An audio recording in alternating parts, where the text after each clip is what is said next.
Hey, football fans, welcome back to another episode of Lions Latest, the show where we gather around to talk about the greatest team in the NFL, the Detroit Lions. I'm your host, Bryan Hanes, and we have a weirdly kind of defensive tackle themed video today, so let's get into it. Beforehand, though, if you're not already, please go and consider subscribing down below, but also, just so you guys know, we are now available on Apple Podcasts and Spotify.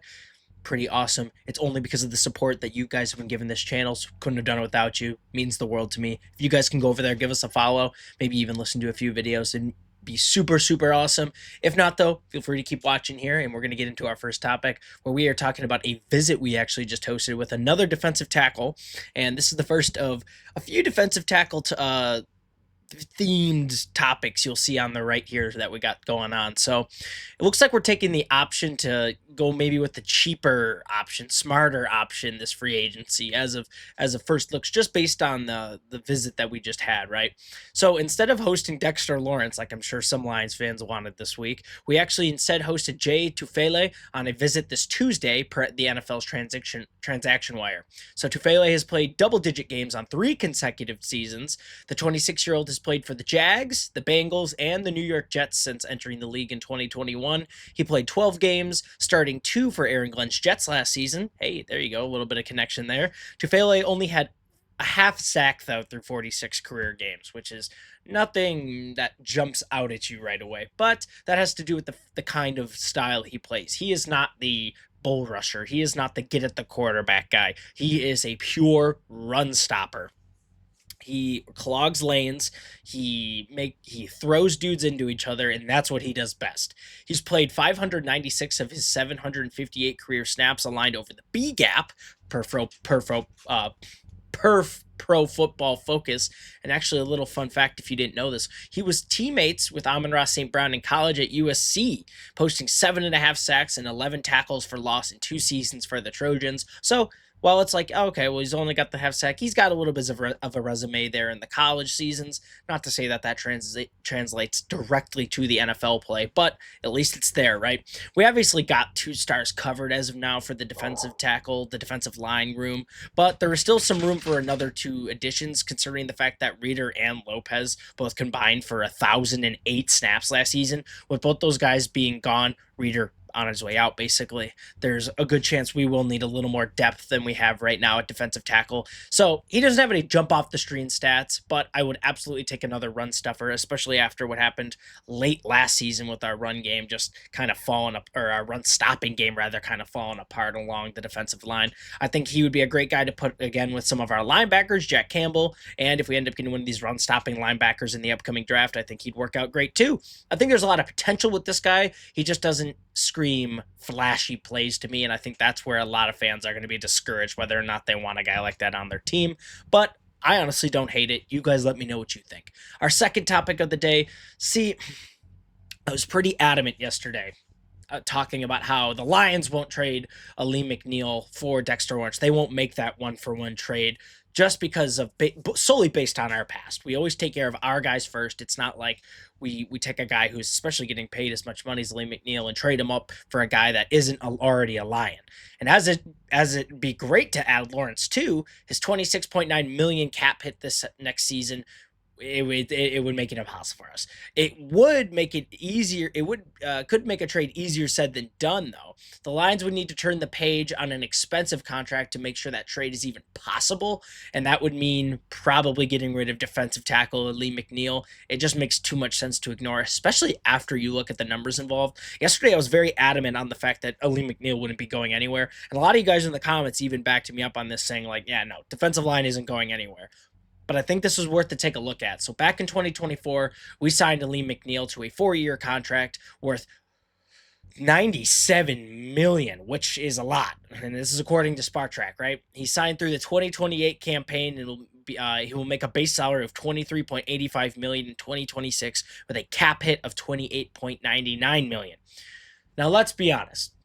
Now, while I love Alim the Dream, and he's awesome, and he's had these like standout moments, that is way too much money to be paying a player with only 12.5 sacks in 5 years, including only 1 last season, right?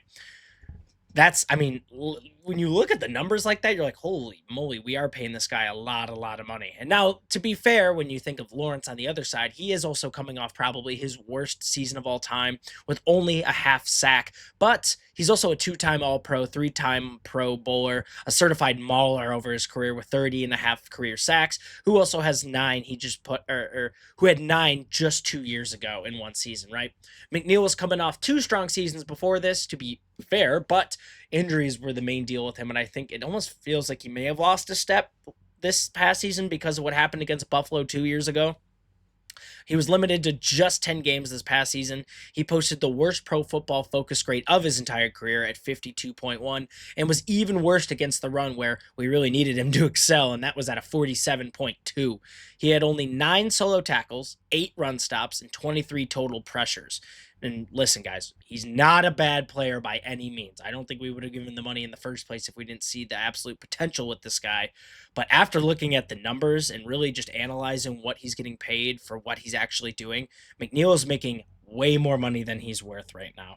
I think a lot of that may come down to that ACL tear he had against Buffalo 2 years ago. That might be the injury that kind of made him take a step back.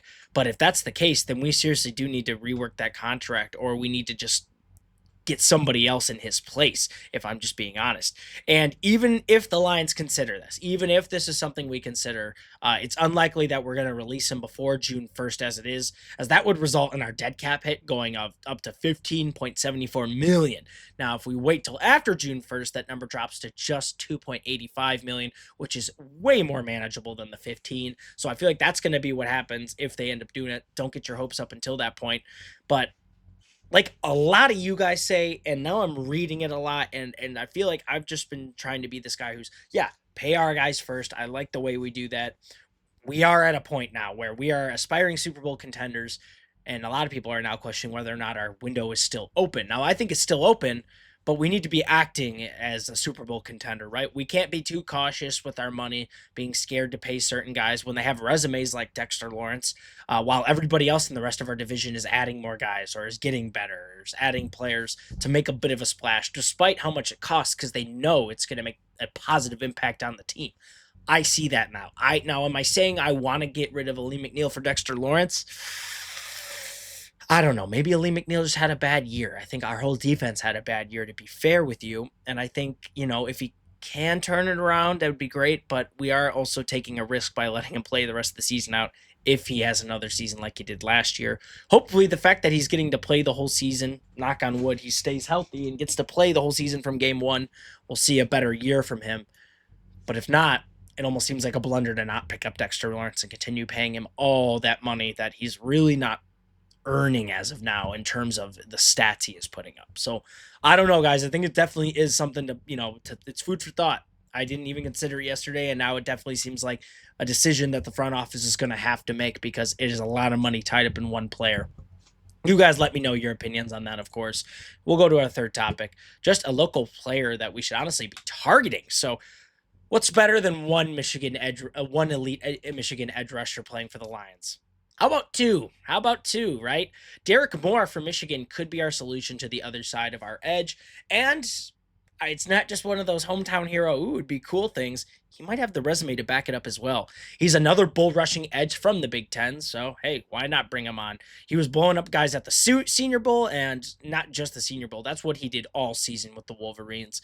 He put up 41 pressures and 11 sacks last season. Also, quite good at stopping the run, which, the Lions love to do and they want to do very, very badly. That's a reason why we pick a lot of our defensive tackles. We like to get at the quarterback, but it starts with stopping the run. That's what Dan Campbell preaches. This guy, he does a little bit of both. I think Dan Campbell would like that in a player. 2025, first team All Big Ten. In 2024 and 2025, he had honorable mention All Big Ten. In 2025, he got the Bo Schmembeckler MVP. Overall defensive grade in 2025 is an 89.9, 18th among 852 qualified edge defenders.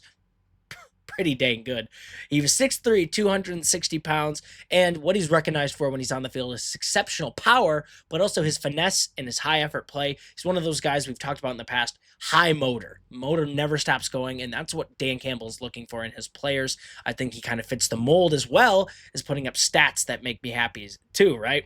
So despite being possibly available in the third round, they're saying he's going to go late second round, possibly third round. And despite being this, he is still viewed as a top 10 edge defender in the draft, possibly even top 8. And since he's a local guy, you got to think the Lions have been keeping their eye on him for a while now, watching him develop all season. So with this projection, we obviously don't have a third rounder. So, right, it's not going to be a third round pick for us. But I wouldn't be mad if we used our second round pick on this guy, if I'm being completely honest. Now, why? I know a lot of you guys want offensive tackle, defensive tackle, or offensive tackle, linebacker, or secondary. And a lot of you guys are still on the, oh, well, we're not desperate for an edge defender right now, right? Well, I think this is the guy we need. I think at some point we do need to take that edge defender and stop putting it off and stop just putting, we just get depth to basically help Hutch out every season. And I think it's enough is enough at one point. You got to give him the help so he can be as productive as he can be with a little extra help. And this guy, hey, they're both from U of M, they're both Big Ten guys. I think their synergy would be off the charts, right? Listen, I know there are probably better names that we could target, but I don't think we are going to grab an edge defender in the first. For a while I was thinking that, and then Taylor Decker decided, no, I'm not actually coming back because money's not enough, and all of a sudden it feels like the tackle is going to be the lock. Now, if we do take an edge defender in the first, forget it. You're not going to hear this guy's name for a Lion call, and we're probably not going to see another edge defender until late in the draft called for us, if that even is somewhere we want to go. But if we do take the tackle in the first, I don't have an issue taking this guy in the second at all. He's got some all right stats, and I think his grade overall just says it all. He can do it all. He can get at the quarterback, he can throw guys into each other, and he can get at the running back, cover the edge. He's all I want in an edge defender, really, and I think he's got plenty of room to grow and develop and get those little stats like sacks and stuff up, but 41 pressure shows me he's got some consistency in his game, and that's the kind of rookie I'd want on my team. But you guys, of course, let me know what you think. I'd love to hear your opinions. And speaking of opinions, some of your comments.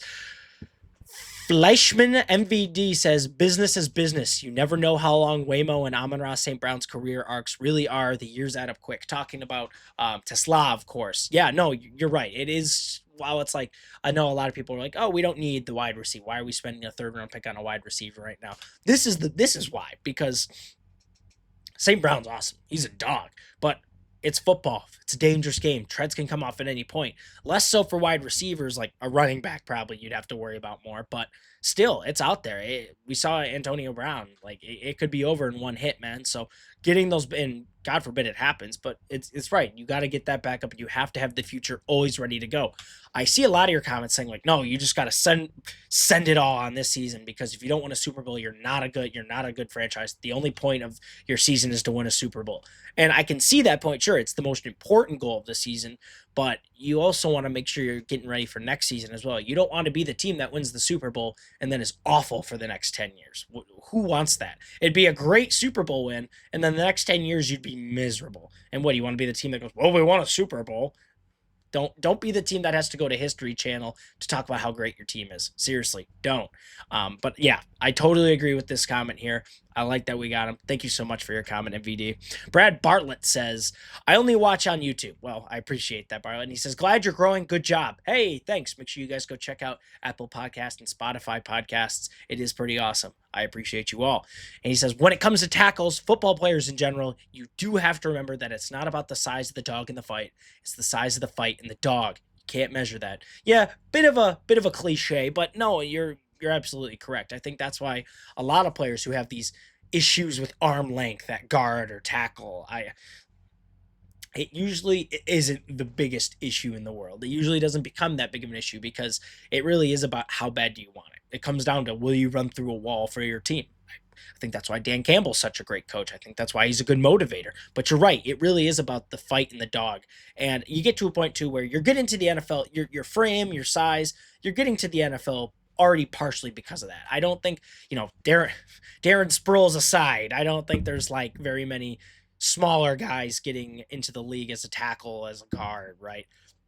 But those little things, right? It does come down to a point where a lot of guys look similar. It really is about what you got up here and how badly you want it. And I think you got a good point saying that. So, yeah, while some tackles scare me a little bit with arm length, I think really it does come down to the kind of player they are at the end of the day, rather than if some other guy has an extra half inch of arm length on another guy. It's a good point. With that being said, we are out of time today. Thank you so much for watching this episode of Lions Latest. Kind of a weird little defensive tackle episode. I actually didn't really mean for this until I finished and I realized it was all defensive tackle news.